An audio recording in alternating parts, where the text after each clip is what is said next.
Cricketer Nasir তামিমার বিরুদ্ধে যে মামলা প্রমাণিত হয়নি জন্য খালাস দিয়েছেন।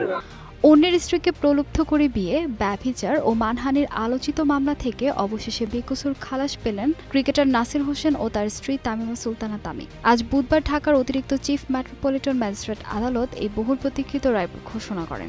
আপিল বিভাগ ওই রায়ে বলেছেন, স্বামী স্ত্রীর মধ্যে কন্ডাক্টটাই হলো আসল, অর্থাৎ আচরণটাই হলো আসল।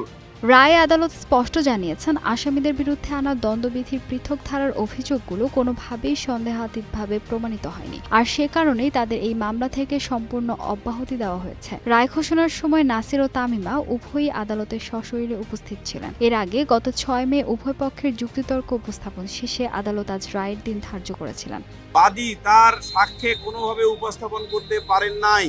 পুরো ঘটনার সূত্রপাত 2021 সালের 24 ফেব্রুয়ারি। তামিমার সাবেক স্বামী রাকিব হাসান বাদী হয়ে আদালতে এই মামলাটি দায়ের করেছিলেন। মামলায় অভিযোগ ছিল, রাকিবের সঙ্গে বৈবাহিক সম্পর্ক চলমান থাকা অবস্থাতেই তামিমা ক্রিকেটার নাসিরকে বিয়ে করেন, যা ধর্মীয় ও রাষ্ট্রীয় আইন অনুযায়ী অবৈধ।